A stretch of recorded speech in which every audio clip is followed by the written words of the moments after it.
how connected were you to like kind of what was going on in the hip hop scene, like coming up? Like obviously you were a star on the basketball scene. There's no secret you were probably going to make it to the league. Right. When you're that talented, you probably are granted access or opportunity to be around, you know, maybe the Nas's, the Prodigies, or the Havocs of the world. Were you able to connect with that scene at all coming up? Well, I was always in the streets anyway, playing basketball. You know, I'll be out to 12, 2 a.m., 3 a.m. You know, the hustlers is outside doing their thing. You know what I mean? And I'm outside doing my thing. You know what I mean? Playing basketball, and when I'm finished doing what I do, I'm going to chill with with the people on the block. Yeah. So I wasn't necessarily I wasn't like around a rap crowd, but we just family. So you might see Havoc walking out his building. You know, my family, they did their time already, and I always ask them, could I tell some stories? I always ask anybody before I tell a story. But like, you know, my family live on the same floor as Havoc. Wow. Havoc door right here, I think Havoc was 3A. And then I was 3B or something like that, right back here. You know, and my family moving product out the crib and stuff like that. But this is right, and then at that time, about 1993, Havoc and his brother, RIP Killer B. I know Killer B when he wasn't Killer B. You know what I'm saying? When he was shit, 93, I feel like that was even before Juvenile Hell, low key. That was, for sure, yeah. I remember Killer B when he used to have a smile on his face. And then one day I got back home. One day, I was AAU. I get back home, I go back on the block, everybody on the bench. I go to the block and I see Killer over there just like mean mugging. And I'm like, damn, something happened to Killer today.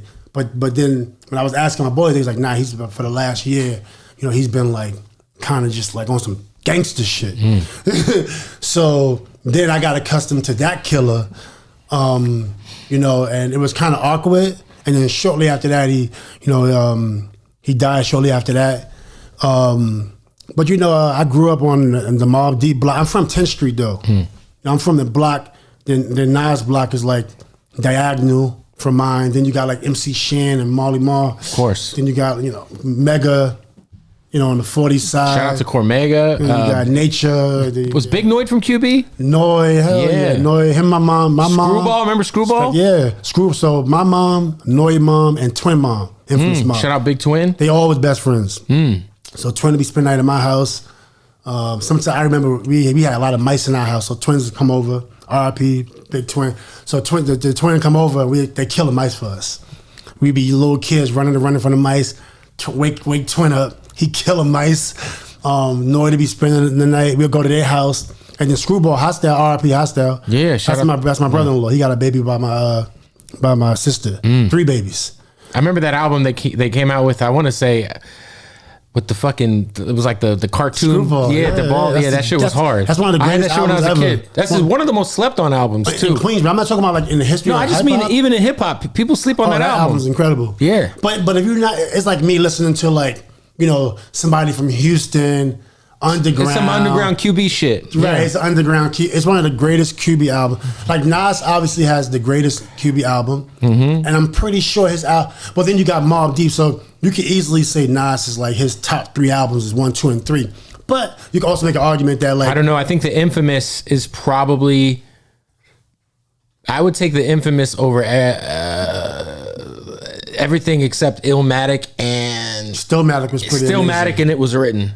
That's what I'm saying. So you got the Infamous is 3 or 4 because the Infamous is damn. It's a perfect ones. It's incredible. It's incredible. And the Infamous, I feel like probably even if we're just talking about an album based on QB, it's probably higher than Stillmatic as far as just what was being talked about. Well, when you got Ether is I just mean in terms of like the energy of like. Queensbridge. That's true. Because the Infamous had that energy that like felt like they recorded that shit in the projects. Yeah, no, for Nas sure. had already made it. Stillmatic was already. Illmatic. No, I'm talking about Stillmatic. Yeah, I would put Infamous over Stillmatic. We're talking about just like Queensbridge. If we're in a bubble. About Queensbridge, like, there's a lot of great albums. Obviously, Illmatic. Yeah, was incredible. It's an incredible. My favorite album ever. That's an incredible album. Then you got then maybe the Infamous. The Infamous is so. Maybe Infamous, but then you got Stillmatic. It was written too, man. It was written. So then you got Murder Music. So I think like Murder Music was amazing. Infamous is either like 2 or 3, right? It's like 2 or 3. Yeah, shout out to Mobb Deep. You know what I'm saying? Then you got Screwball. Then you got I Am 3 album. They got one of the great. Then you got The Realness with Mega. I was gonna say even HNIC. Shout out to Prodigy. HNIC. Keep It Thorough is one of the best beats ever. This is what I'm saying. So shout out to Alchemist.